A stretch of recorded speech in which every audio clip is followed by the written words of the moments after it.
নমস্কাৰ। অৰুণোদয় আঁচনিক লৈ কেইবাটাও বিশেষ আপডেট আহি পৰিছে। এতিয়া অৰুণোদয় আঁচনিক লৈ কেইবাটাও বিশেষ আপডেট দিছে অসমৰ মুখ্যমন্ত্ৰীগৰাকীয়ে। অসমৰ মুখ্যমন্ত্ৰী হিমন্ত বিশ্ব শৰ্মাই শেহতীয়াকৈ ঘোষণা কৰিছে যে অৰুণোদয় আঁচনিৰ যিসকলে টকা লাভ কৰি আছে তেখেতসকলে এতিয়া ২৫০০ টকাকৈ লাভ কৰিব ১ আগষ্টত, আৰু ৩ আগষ্টৰ পৰিৱৰ্তে অসমৰ মুখ্যমন্ত্ৰীগৰাকীয়ে ১ আগষ্টতহে অৰুণোদয় আঁচনিৰ ধনবোৰ প্ৰেৰণ কৰিব।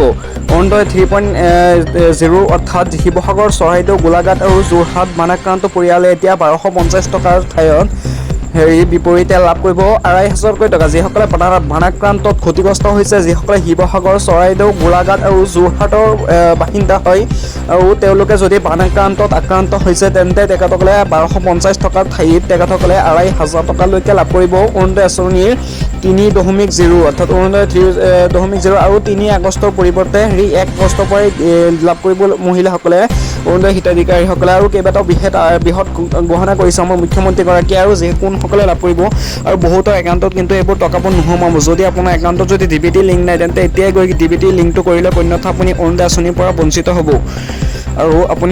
আৰু বহুতে প্ৰশ্ন কৰি আছিল যে এইবাৰ অৰুণোদয় আঁচনিৰ ধনবোৰ সোমাবই নে নাই, যিহেতু বানাক্ৰান্তত সংঘটিত হৈছে, বহুতো ক্ষতিপূৰণ হৈছে। সেইকাৰণে অসমৰ মুখ্যমন্ত্ৰীগৰাকী তথা অসম চৰকাৰে এই বাজেটবোৰ বানাক্ৰান্তক সহায় কৰিব বুলি বহুতে প্ৰশ্ন কৰিছিল, কিন্তু সেয়া সত্য নহয়। সেয়া সম্পূৰ্ণ অসমৰ মুখ্যমন্ত্ৰীগৰাকীয়ে স্পষ্টকৈ কৈ দিছে যে ৩ আগষ্টৰ পৰিৱৰ্তে এতিয়া ১ আগষ্টতহে সকলোৰে একাউণ্টত ১২৫০ টকাকৈ নিয়মিতভাৱে সোমাই থাকিব। আৰু যিসকলে বানাক্ৰান্তত আক্ৰান্ত হৈ আছে, অৰ্থাৎ শিৱসাগৰ, যোৰহাট, গোলাঘাটৰ বাসিন্দা হৈ তেখেতসকলেহে ২৫০০ টকাটো লাভ কৰিব। অন্যথা যিসকলে বানাক্ৰান্ত হৈ যোৱা নাই, অৰ্থাৎ যিসকল অন্য ডিষ্ট্ৰিক্টৰ পৰা আছে বা বেলেগ ডিষ্ট্ৰিক্টৰ, তেখেতসকলৰ খালি DBT লিংকটো থাকিব লাগিব, অৰ্থাৎ বেংক একাউণ্ট সক্ৰিয় হৈ থাকিব লাগিব, তেতিয়াহে লাভ কৰিব।